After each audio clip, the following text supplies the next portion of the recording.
The room is silent, except for the rain hammering the window. A young man sits alone at a small wooden table, a single envelope trembling in his hand. He already knows what's inside, but he opens it anyway, a rejection.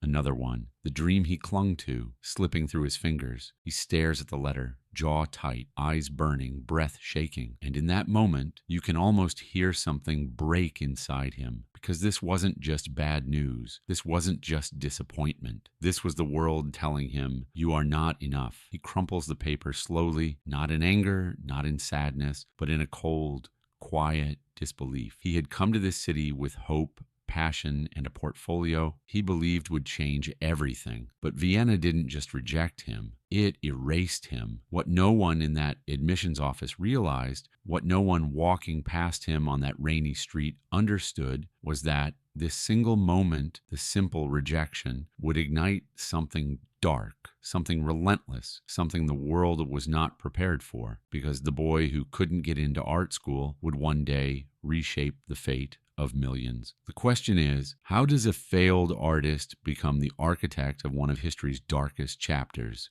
And the answer begins long before this letter, before the dictator, before the war, before the destruction. There was just a boy living in rural Austria, a boy in a small town with cold mornings, hard soil, and a home filled with tension. His father, Alois Hitler, was strict, sharp-tongued, quick-tempered, and convinced that discipline was everything. He didn't hit with fists. He hit with expectations. His mother, Clara, was gentle, soft voice, soft hands, soft heart. For Adolf, she was the only place that felt like safety. This split, fear from his father and love from his mother, pulled him apart from childhood. He wasn't a strong student, not because he couldn't learn, but because he refused to walk the path his father carved for him. A civil servant, a quiet, predictable life behind a desk. No, he wanted more. He wanted freedom. He wanted art. Painting gave him an escape.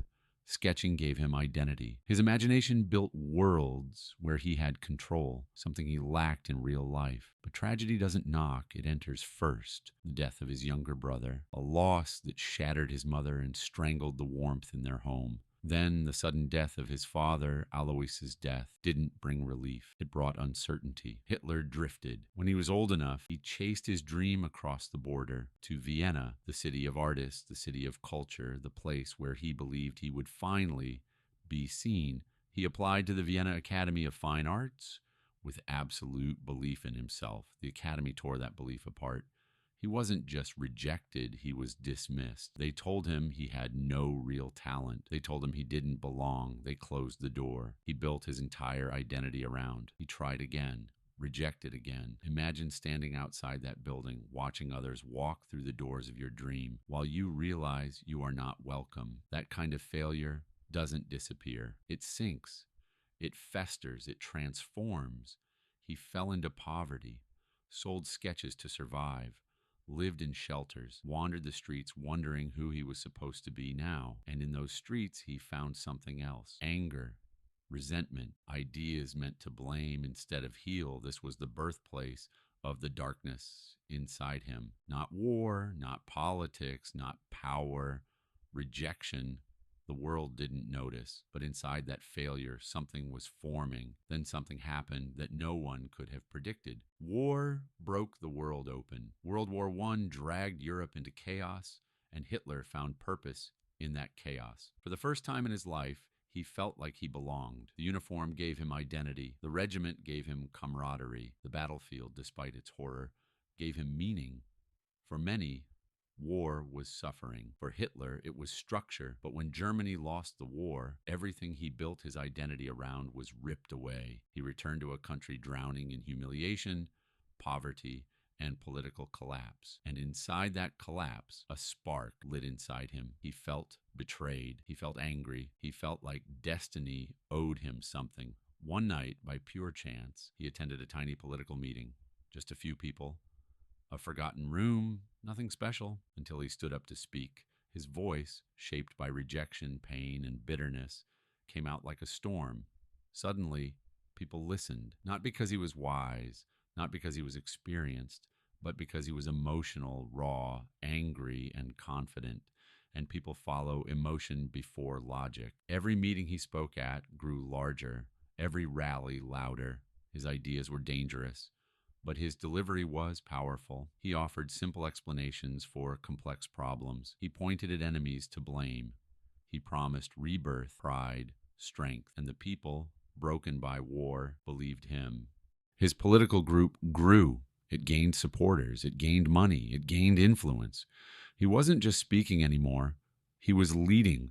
Political opponents underestimated him. They thought he was extreme. They thought he was loud. They thought he would fade away. They were wrong. They had no idea who they were dealing with. His rise wasn't just political, it was psychological. He mastered propaganda. He mastered fear.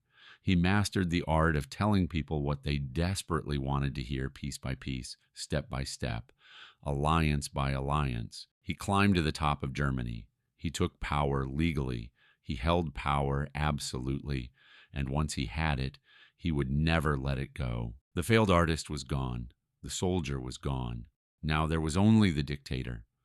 Power didn't satisfy him, control did. And soon the Germany he ruled became a place of fear, silence, and oppression. He reshaped laws, manipulated institutions, erased opponents, punished dissent. Millions were targeted, millions suffered, millions died. Hitler believed he was rebuilding a nation in reality. He was building a nightmare. His ambitions grew larger than borders. He wanted Europe. He wanted conquest. He wanted history to carve his name in stone. He demanded loyalty, blind loyalty. His generals warned him. His allies hesitated. His own inner circle began whispering among themselves. But Hitler didn't bend. He didn't compromise. He didn't consider he might be wrong. Arrogance replaced strategy. Delusion replaced reality. The war he unleashed devoured everything. At first, victories came quickly, and each victory fed his obsession. But every win carried a warning, and he ignored every single one. The enemies he created united against him. His armies stretched across impossible distances. Supplies thinned. Allies deserted.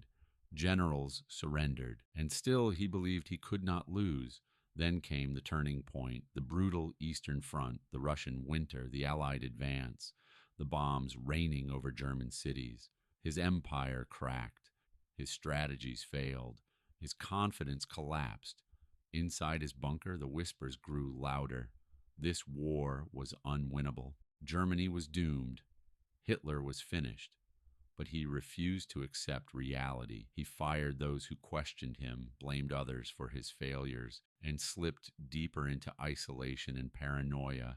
The dictator who once commanded millions now struggled to command his own thoughts. His rise was built on control. His fall came from losing it. The end was inevitable, and so we return to that final moment. The bunker, the silence. The burning city above Hitler walks through narrow corridors that feel more like a tomb. The once fiery voice that moved nations has faded into a whisper. He hears the truth he spent years denying. Armies closing in Berlin collapsing. Germany's fate sealed. And he knows there is no escape. There is no future. There is no victory. He gathers what remains of his followers, gives final orders, signs final papers, and withdraws. There is no dramatic final speech, no last attempt to justify himself, no final declaration, just silence, and the end of a life responsible for unimaginable suffering. Above him, the city burns. Around him, the world he tried to build crumbles into dust. History closes the chapter. When the war ends, the world surveys the damage. Nations destroyed, families torn apart, generations wounded, millions gone.